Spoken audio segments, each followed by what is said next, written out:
We have major news right now. Donald Trump is openly defying a court order. Just minutes ago, he announced on Truth Social, quote, SNAP benefits will only be paid out when the government is reopened. His full statement is SNAP benefits, which increased by billions and billions of dollars during crooked Joe Biden's disastrous term in office, will be given only when the radical left Democrats open up government, which they can easily do and not before. Folks, two courts, one court specifically, ordered Trump earlier this week to pay out SNAP benefits from contingency funds. That was a lawful court order. The Trump administration then said in a filing that it would conduct partial payouts. Now Donald Trump is saying that his administration will not pay out SNAP benefits. That would be a violation of a court order. This is significant news. We will see what happens next. Spread the word. Subscribe to my Substack, link in bio, to support my work. Follow along, stay up to date on all the news that you need to know about. There'll be much more to come soon. What we are witnessing before our very eyes is the planned, forced starvation of the masses. Planned, forced starvation.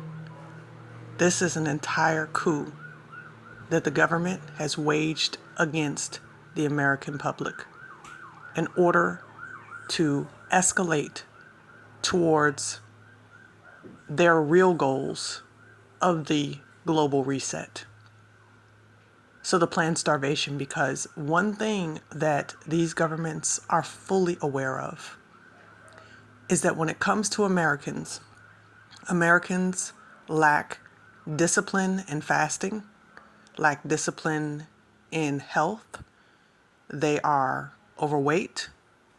They have major health crises. This was noted during COVID, that people with underlying health conditions would be the ones who suffered the most.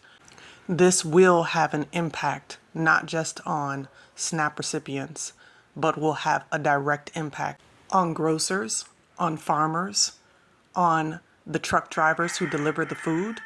This will have an impact on everyone. And oh, by the way, did you hear what the USDA had to say regarding SNAP recipients? So let me get this straight.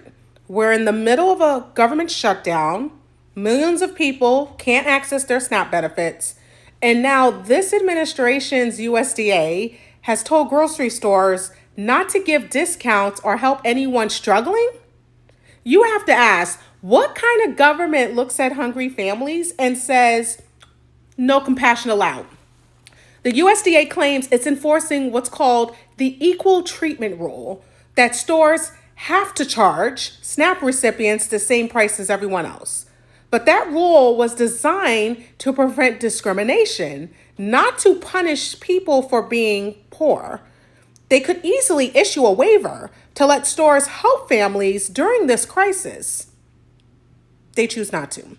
So grocery stores who want to lower prices or give discounts to people using SNAP cards are being threatened with losing their eligibility. Imagine that. Punishing kindness. People are rationing food, parents are skipping meals, and the message from this government is, don't help them. They're good. This isn't policy. It is cruelty disguised as order. Bureaucracy being used like a weapon. And it tells you everything about who this administration values. Because when hunger becomes political leverage, morality is gone. No one with power should ever be okay with watching people starve and then telling others they can't help. That's not governance. That's moral decay. This is very coordinated and strategic, as I said, a coup by the U.S. government against the American public. And it's against all of the American public. This is not a black issue. This is not a white issue or anything in between. This is an issue of breaking down the entire populace so that they would fit comfortably under the global reset. Those, of course, who survive, because at the end of the day, if you're hungry, you're either going to steal or you're going to starve. And that is if you don't know the Most High to keep you in the midst of the storm. But they're fully convinced in their heads that this is the direction that they need to take in order to take over the United States of America for the purpose of a new global reset. Yeah, they know exactly what's coming.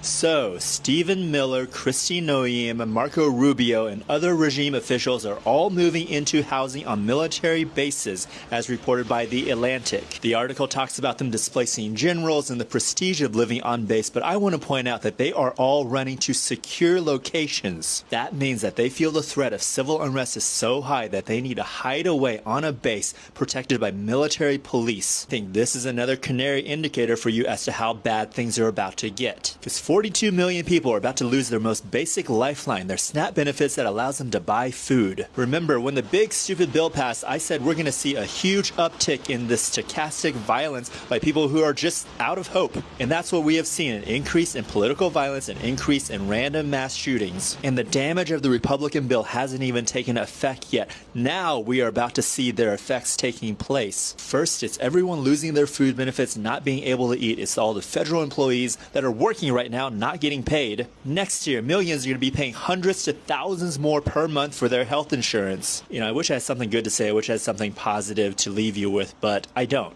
It's going to get worse. That's why these regime officials are moving to their secure military bases, because they're in the driver's seat and they know that they are about to drive us off the cliff. And my message for everyone who's about to get royally fucked, remember, it is the billionaires and all of their enablers in this regime who are causing the pain. Remember that. I shared with you all the other day that Trump's bail room has nothing to do with the third temple in Jerusalem. It has everything to do with what's underneath that bail room, the bunkers. They are planning, they are preparing, and they are ready to execute their next phase of this project called 2025, Project 2030, Project Global Order Reset. It is imperative that we as a family come together. It is absolutely imperative. There's no more time for playing games. There's no more time for showmanship. What it's time for is absolute community. Community, community, supporting and working with one another. Businesses, nonprofit organizations, churches, individuals, families, all coming together so that we can support one another. We have to at this point, because at the end of the day, the governments of this world are steering everybody in the same direction, like sheep led to the slaughter. So we, especially Yasharel, must look out for one another. In whatever capacity that you can, you must look out for your neighbor. In your neighborhood, in your city, in your county, in your state. You must look out for your neighbor. And the most important, we must pray. We must unify. We must come together as one. Why? Because the powers that should not be have us all figured out in their own minds. But what they've never figured out, and they never will, is the power of the Most High Yahuwah. So we as the prayer intercessors, we as the prayer warriors, we as the salt of the earth and the city set upon a hill must petition our Abba in heaven on behalf of his people. It is time, family. We have to do this. I want you to do me a favor and tell me what you think about all of these things in the comment section below. Like, share, and subscribe. And of course, family, let's trust Yahuwah. We all need to trust him like never before in this time. Yah bless.